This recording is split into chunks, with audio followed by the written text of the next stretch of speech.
Concept of the terms related to a spherical mirror. अब हम discuss करते हैं कुछ स्पेशल टर्म्स जो कि हम यूज करते हैं जब भी हम स्फेरिकल मिरर्स की बात करते हैं। तो सबसे पहले हमें पता होना चाहिए स्फेरिकल मिरर क्या होता है।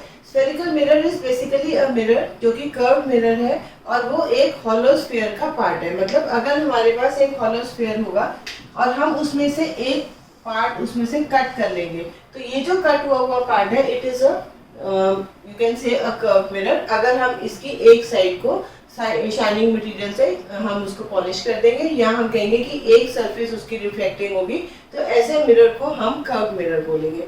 तो जब भी कभी हमारे पास स्फेरिकल मिरर्स होते हैं तो हमारे पास कुछ स्पेशल टर्म्स है जिनको हम डिस्कस करते हैं। सबसे पहले हमारे पास सी आता है। C is the centre of curvature. Centre of curvature, centre of curvature means it is the centre of the sphere, जिसका ये हमारा स्फेरिकल मिरर एक पार्ट है। तो हमारे पास तो एक स्फेरिकल मिरर है। अब हम इसका सेंटर ऑफ कर्वेचर हमारा वो पॉइंट है जो अगर वो पूरा एक स्फीयर होता तो उस स्फीयर का जो सेंटर पॉइंट होता that is the centre of curvature. उसके बाद हमारे पास आता है रेडियस ऑफ कर्वेचर।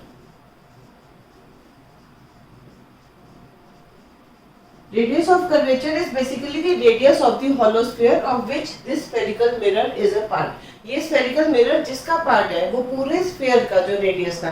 तो मतलब अगर हम C को इसकी edge से join कर देंगे, suppose ये मेरी edge AB है, तो C को अगर हम AB से join कर देंगे मतलब AC is the radius of curvature.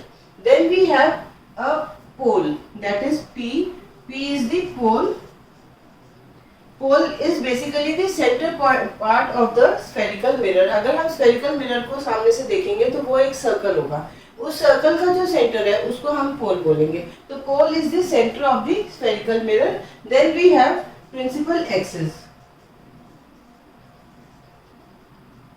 Principal axis is a line joining the center with the pole. That means centre of curvature से अगर कोई लाइन पोल को ज्वाइन कर रही है उसको हम बोलेंगे this is the principal axis. इसको हम आगे एक्सटेंड भी कर सकते हैं। So CP is the principal axis for this spherical mirror. Then we have focus. Focus is basically that point जिसमें कि हमारी रेज आके कन्वर्ज हो रही है। मतलब अगर हम कन्वर्जिंग मिरर की बात कर रहे हैं तो रेज जहाँ पे आके कन्वर्ज हो रही है उसको हम बोलेंगे फोकस। या अगर हम कॉन्वेक्स मिरर की बात करें तो रेज जहाँ से हमें लग रहा है कि डाइवर्ज हो रही है, क्योंकि जो कॉन्वेक्स मिरर होता है वो हमारा एक डाइवर्जिंग मिरर है। तो जब रेज उससे जैसे सपोज हमारी रिफ्लेक्ट डाइवर्ज होंगी, सपोज अगर ये कॉन्वेक्स मिरर है, रे आई ये डाइवर्ज हुई, तो जहाँ ये अगर हम इसको एक्सटेंड करेंगे पीछे आके जहाँ ये मीट करेंगी वो हमारा फोकस होगा। तो अगर हम कॉनकेव मिरर की बात करें तो फोकस हमारा इस साइड पे होगा, लेकिन कॉन्वेक्स मिरर की बात करें तो फोकस जो होगा वो मिरर की बैक साइड पे होगा। Then we have the focal length.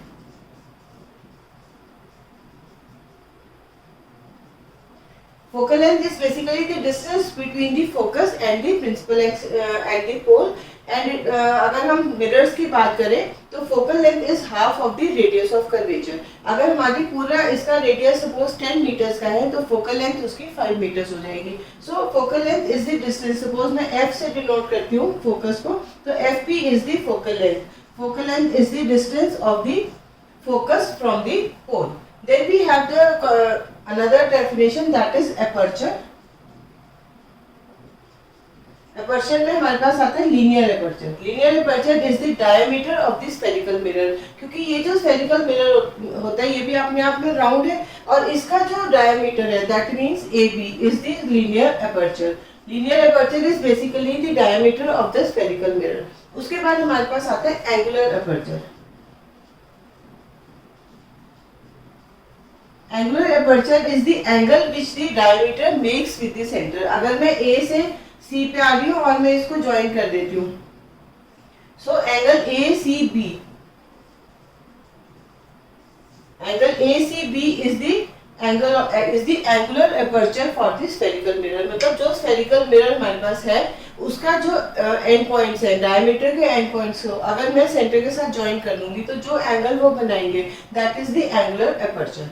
तो अभी हमने किन किन पॉइंट्स को डिस्कस किया, हमने इसके कुछ स्पेसिफिक टर्म्स लिए जो कि स्फेरिकल मिरर्स में आगे हम डेफिनेशंस में भी यूज करेंगे, तो हमारे पास ये टर्म्स के स्पेसिफिक मीनिंग है, ये हमारे माइंड में रहनी चाहिए। सबसे पहले हमने डिस्कस किया है centre of curvature. Centre of curvature basically वो पॉइंट है जो अगर, क्योंकि ये स्फेरिकल मिरर किसी एक हॉलो स्फीयर का पार्ट है, तो जिस हॉलो स्फीयर का ये स्फेरिकल मिरर पार्ट है उसका जो सेंटर था that is the centre of curvature and it is denoted with C. Then we have the radius of curvature. Radius of curvature is the radius of the hollow sphere. तो अगर मैं बात करूँ AB मेरे and points हैं हमारे spherical mirror के, तो अगर मैं A से C को ज्वाइन करती हूँ then AC is the radius of the hollow sphere. तो it is also known as the radius of curvature. Then we had the definition for the pole. कि pole क्या होता है, क्योंकि अब एक स्फेरिकल मिरर अपने आप में एक सर्कल है, उस सर्कल का जो सेंटर पॉइंट है उसको हम पोल बोलेंगे। So pole is the centre of the spherical mirror, जो स्फेरिकल मिरर का सेंटर पॉइंट है दैट इज द पोल। अब पोल को अगर हम सेंटर ऑफ कर्वेचर से ज्वाइन कर देंगे तो ये हमारा प्रिंसिपल एक्सिस आ जाएगा। Principal axis is the line which is joining the centre of curvature with the pole.